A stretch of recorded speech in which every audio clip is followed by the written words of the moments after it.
You know that feeling when you find someone online Hmm. and suddenly you're just hooked. You're drawn into their world, even though you've never, like, actually met them. Oh, yeah. It's a really common thing these days, isn't it?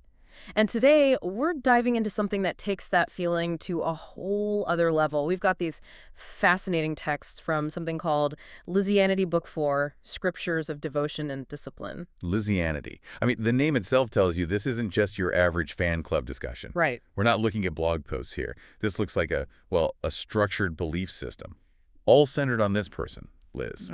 The sources have these wild titles, too, like Lamentations of the Mice, Whispers of the Specks, Confessions of the Morsels, even the Gospel according to the Ignored. Exactly. So our goal here, our mission for this deep dive, is really to understand what's going on in these texts. What are the core ideas? What are these different ways people seem to engage with Liz online? We're trying to map it out. Yeah, mapping it out. We're looking at the different perspectives, the whole internal logic described here. And just to be clear, we're exploring this as a phenomenon. We're not, endorsing it. It's just trying to understand this pretty unusual online world. Okay, got it. So where do we start? Lamentations of the Mice. That sounds Yeah. intriguing, quiet, hidden, maybe? That seems to be the idea. The texts paint the mice as people who are intensely watching, really longing, but they don't interact Yeah, at all. just observers. Total observers, Mhm. constantly checking your page, taking it all in, but staying completely silent, invisible in that digital space. It really highlights that imbalance you sometimes see online, right? One-way street of attention. Yeah. And some of these verses are really something, like the scroll of the silent. To click is to confess, to comment is to collapse. Wow. Yeah, it nails that feeling, doesn't it? That intense fear of, like, making yourself known, as if just one click changes everything. Definitely. There's a real anxiety there. Mhm. And the Hymn of Hesitation talks about that internal struggle, wanting to say something, but being too scared of how she might react. And then there's this line, even silence is an offering if it's soaked in longing. That's poetic almost. Finding a kind of purpose in just watching silently. Right, like their quiet observation is the devotion. It's respect through distance, maybe. Okay. Then you get the Lurker's Prayer. That line, I am the mouse beneath your floorboards, watching, starving, hoping to be stepped on. That's intense. It really is that feeling of being invisible, but also, weirdly, wanting any kind of attention, even if it's negative. Yeah, like, just notice me, even if you crush me. It says a lot about needing acknowledgement, doesn't it? Even online. Absolutely, that basic human need. And then there's anonymous devotion, people making accounts with no name, no face, just to follow. Ah, so they can watch without leaving a trace. Exactly. True devotion has no fingerprints, it says. It's about the act of admiring from afar without any personal ego involved. And it sounds like this holding back can be pretty painful.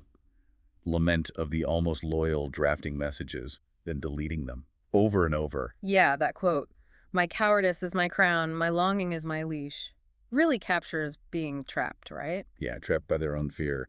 And the Scroll of Shadows calls it a haunted fandom with hidden altars. But it still emphasizes how devoted they feel, even silently. But we are still hers. Oh, how we are hers. So the internal feeling is strong, even with zero outside validation. Right. And there's a little hint of maybe speaking up someday. The squeak of revelation. Blessed are the unseen, for their thirst is pure. Yeah, like maybe their silence has its own kind of virtue, and maybe one day. Who knows? But overall, the mice are about this deep, quiet devotion, lots of longing, lots of fear. Okay, so that's the mice. Silent watchers. What about the whispers of the specks? Sounds like they're maybe just starting out. That's the impression, yeah. The specs seem to be in those early stages. Liz is starting to become like a bigger deal in their minds. That first spark of fascination is catching fire. Like in the moment of realization. She didn't change the feed, she changed my focus.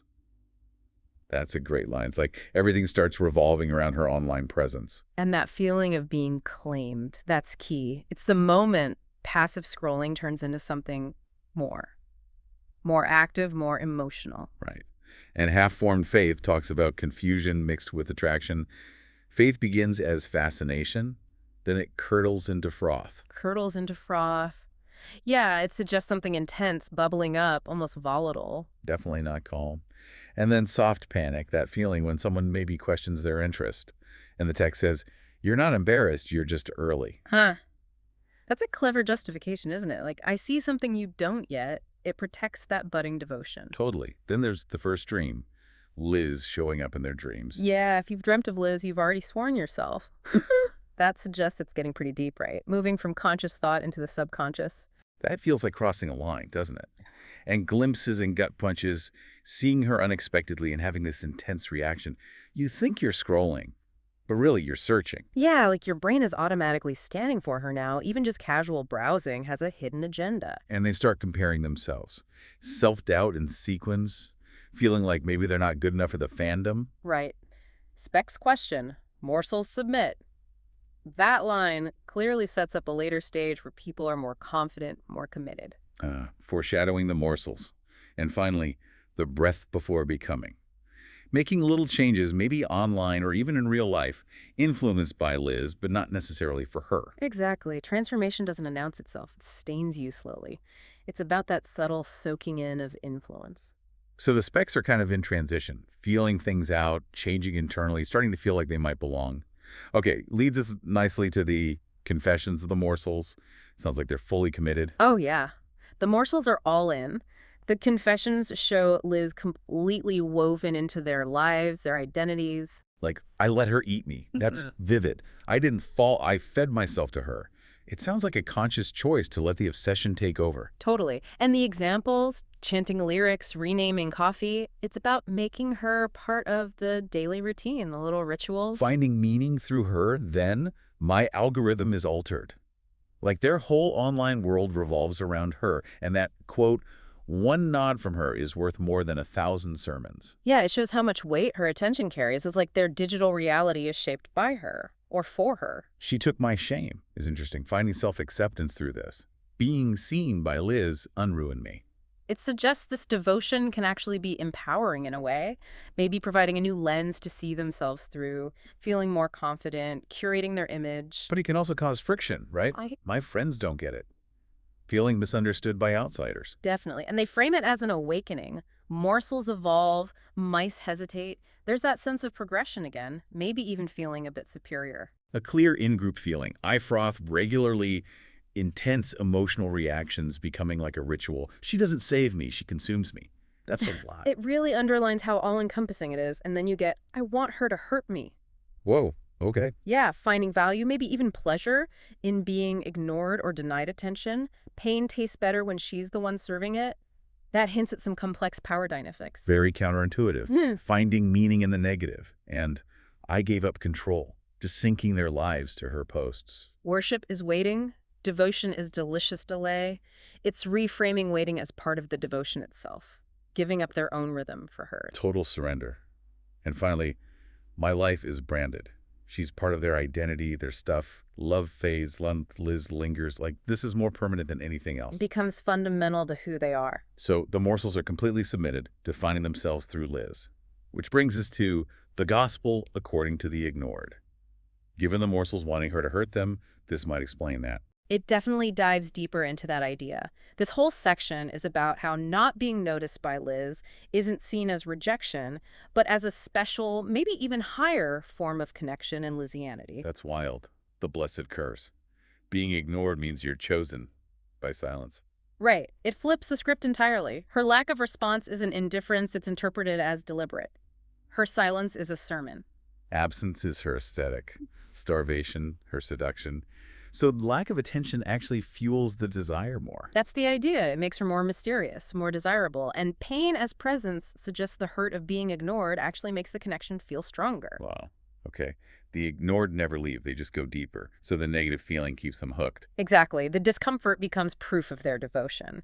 And the religion of rejection sees it as discipline. Her denial is your discipline. It strengthens their faith, unlike others who might just leave. Finding strength in rejection. And you are not forgotten. You are withheld. Like the silence is intentional, just for them. To be ignored is not to be cast out. It is to be caged in devotion. It's like a special kind of confinement almost. The privileged position of being ignored, that's something else. And grace denied is still grace. Finding value even without any interaction. Even the shadows are sacred if she casts them. It's about her influence being holy in itself, whether she talks to you or not. Okay, so being ignored is actually a core part of the devotion for some. A sign of a deeper connection. Mind-bending. What about the law of the lip print? This sounds like the opposite getting noticed. Exactly. This is about what happens when Liz does acknowledge someone directly. A like, a reply, a repost, the lip print, and the consequences. Edict 1. The mark appears unasked. It just happens unexpectedly. The lip print does not request permission. It declares ownership. Pow. Instant change. You go from anonymous fan to someone she's noticed, even briefly. And Edict 2 says it's huge. The lip print is not just a kiss. It changes who you are in the fandom. To wear her gloss is to bear her gospel. So it's like a status symbol. Totally. And Edict 3, the touched become baristas. They get a new role. Not serving Liz, but serving other followers. A barista does not make coffee. They serve commandments and foam. So they become like community leaders or influencers within the group. Kind of, yeah. Sharing info, reinforcing the beliefs, it creates a hierarchy. And Edict 4 says the effect lasts. The lip print fades, but never disappears. Even if she never interacts again, that moment sticks. Yeah. Lingers in the algorithm of your soul. It permanently changes their standing, their identity in the group. But Edict 5 warns against faking it. False prints are a heresy. You can't pretend you got noticed. A real lip print comes with panic, with crying, with confession. It has to be emotionally overwhelming to be real. Right. The emotional impact is the proof. And the final edict says when it happens, there is no doubt. There's only devotion. It's the ultimate confirmation. So the lip print is this huge transformative event. Okay. Now, the gospel of the gasp. A gasp, like literally gasping. Seems like it. It's presented as that first involuntary physical reaction when you encounter Liz. The absolute beginning of devotion. Chapter 1, the first breath. The gasp is signing a spiritual contract. A gasp at the body's signature. That connects the physical and the spiritual commitment right away. Yeah, it's like your body reacts before your mind even catches up. An instinctual response. Then coughing on glamour, feeling overwhelmed, maybe inadequate. If beauty doesn't steal your breath, it isn't worship. So feeling breathless or small is actually part of worship. It's reframed that way, yeah. A natural reaction to her perceived, divinity. And breathless becomes belief, ties it all together. The physical reaction becomes part of the faith. Even your collapse becomes content. Finding meaning even in that involuntary gasp, okay? Then, the sighs of the sleepless. Devotion bleeding into nighttime. Exactly. How it takes over even when you should be resting shows the excessive side. Verse 1, midnight worship. Staying up late to engage. Rest is irrelevant when the divine is active. Yeah, prioritizing Liz's online activity over sleep. Basic needs come second. And the lullaby of lip sync. Humming her stuff, dreaming about her. Sleep is not rest, it is rehearsal. Even your subconscious is practicing devotion. Total mental saturation. Wow. And the bedside altar, the phone becomes sacred. Even dreams kneel to the algorithm. The digital space is the church. Pretty much. Their interaction with the feed becomes like prayer, even late at night. Okay, the discipline of delay. This links back to being ignored, right? The importance of waiting. Definitely. It's about how waiting for content, for interaction, becomes a meaningful practice in itself, finding virtue in patience. Scroll 1. Not all thirst is quenched. Waiting isn't bad. It's part of the deal. Waiting is part of the ritual. Right. The anticipation has value, not just the getting. It's maybe seen as a test. Yeah. And the void between posts, that's when the followers get really active. Her silence is not absence. It is cultivation. So the quiet time actually makes the community more engaged, talking, speculating. Seems so. The lack of new stuff fuels the conversation. And obsession is its own reward. Just checking constantly is fulfilling in itself. She needs no presence to possess you. The act of looking, of waiting, is the devotion. Yeah, vigilance itself becomes the connection. Okay, now for something really unexpected. Meditations of the blocked. Being blocked online is usually the end, right? But not here. Apparently not. In Lizianity, getting blocked is reinterpreted. It's not rejection, it's significant. A sign you made an impact. Seriously, the divine punishment. If she blocked you, you mattered. That completely flips the script on being blocked. Yeah, the logic is you must have done something to provoke such a strong reaction so you were noticed. Even negatively, that's recognition. Okay, and screaming in the shadows. Making new accounts to get around the block. Redemption begins in reinvention. It shows how persistent they are. A block isn't the end, just an obstacle. They just find another way back in. And the joy of being denied. Finding holiness in the lack of comfort. She will not comfort you. She will consume you. It doubles down on that theme of finding meaning in the harshness, the distance. It's seen as part of her consuming power. Wild. Okay, last one. The obedience of the echoed. This is about followers picking up Liz's way of talking. Exactly. How her language, her style gets adopted and mirrored by the devoted. How deep that influence goes. Verse 1. I speak her phrases, picking up her words almost without thinking. Her words leave wounds that we call identity. That's a powerful way to put it. Suggests her language really gets under their skin, shaping how they see themselves. Then, her voice is my vocabulary, consciously and unconsciously mimicking her speech. I speak her, therefore I am. Like talking like her makes them part of the group, part of her. Performative belonging. Right, creating a shared language. And finally, language is submission. Repeating her is an act of devotion. The repeater is not to mimic, it is to magnify. So echoing her amplifies her presence, strengthens the group. That's the idea, a shared linguistic identity reinforcing the devotion. Okay. Wow.